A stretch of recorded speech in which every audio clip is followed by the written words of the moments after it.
Hey, it's me, Leanne. For those of you who know me, it's good to be here with you. For those of you who are new here, then welcome to Braver Women. I'm a therapist and the founder of Braver Women.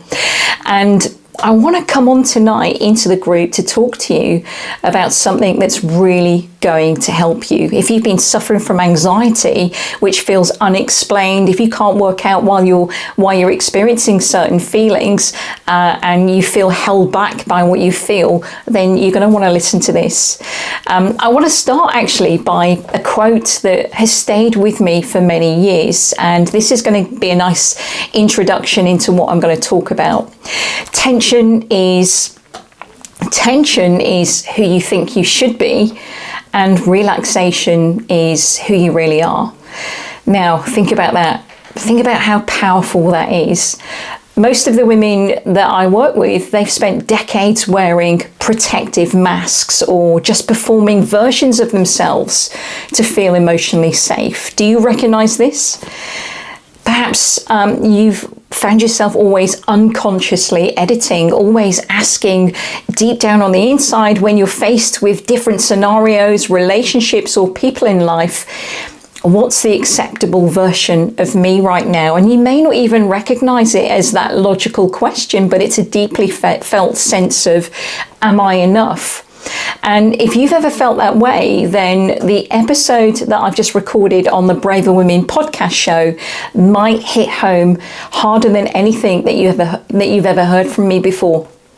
In this week's podcast, I'm going to be diving into something really deep, something that I call the master emotion, the hidden force that sits underneath the anxiety, the self-doubt, the people-pleasing, the perfectionism, and all of that stuff that you're doing to feel enough. And that emotion is internalized shame. This emotion is it's a complex emotion because it's not loud, it's not always obvious, and it's often invisible.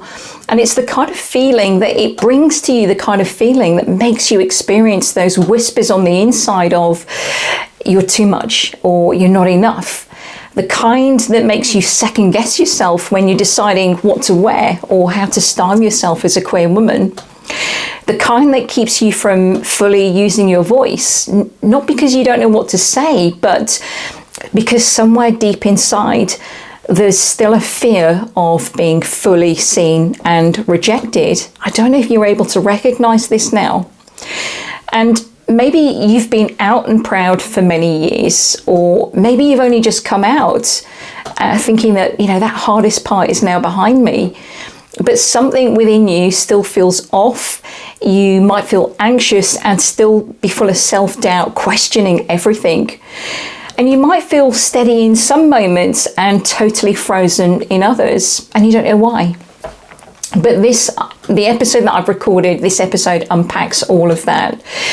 The emotional blueprint underneath the anxiety, the emotional blueprint underneath the avoidance and the freeze. Why you can feel that confidence in some moments and shut down in the next. And in that episode, I explain how internalized shame doesn't just shape how you see yourself, it also shapes how you attach to others. And I talk about how the fear of being emotionally seen or being too much or not enough gets wired into your nervous system through your attachment relationships, especially if you grew up with inconsistent love, emotional neglect, criticism, or conditional approval. That kind of environment, it really teaches you that being yourself isn't safe and that you need to perform, you need to perfect or please to stay connected. And that is where codependency starts. And that's where anxious attachment gets rooted. And that's where shame becomes the emotional glue holding it all together, convincing you that love has to be earned and that you have to manage other people's reactions and that your needs are a problem.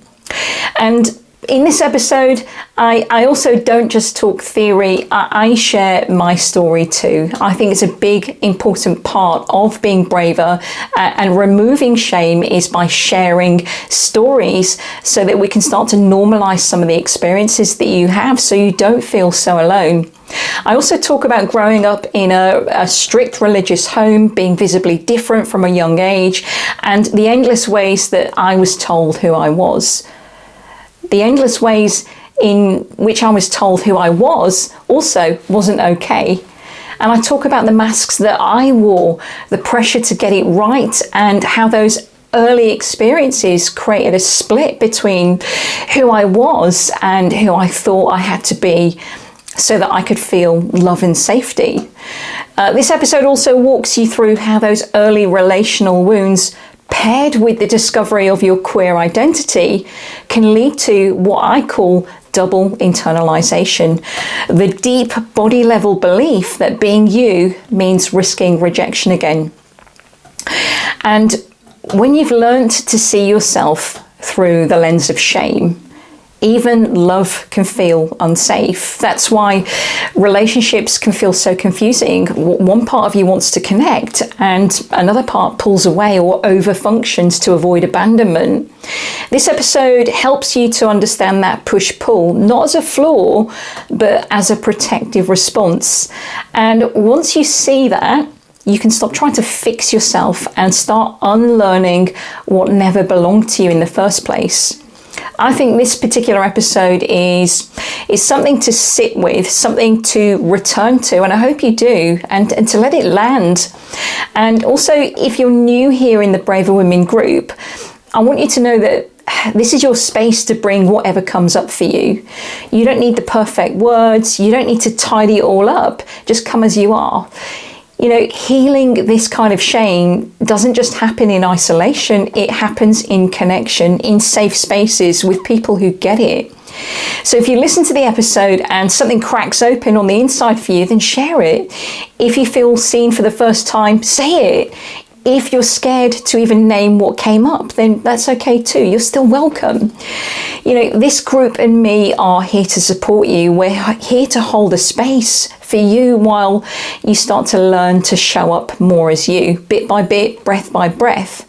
Because that's what being braver is all about, committing to those intentional steps to be fully yourself, even when you're scared, even though you're scared. So I can't wait to hear from what you think of it. I can't wait to hear from you.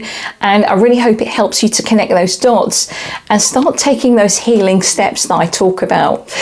In the episode, I've also included some tips in there to help you to begin to work through some of this for yourself. It's not an easy job, but I think before you can begin to work with anything, you need to really understand what's going on and how you've concluded some of the inaccurate bottom line conclusions about yourself. And I think once you start to get clear about what it is that you're responding to and you can fully see it, then it means that you have a pathway, you have some direction, you have some understanding. So to finish with, I'll put the links to the episode in the comments so that you can access it. The podcast is on all podcast platforms, including Audible now. So lastly, don't forget to subscribe, like, and share the podcast if it lands. It helps.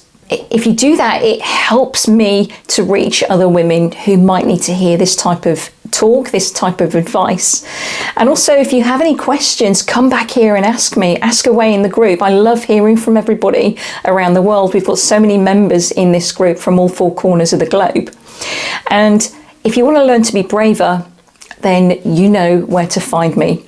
So take care, and I'll catch you soon.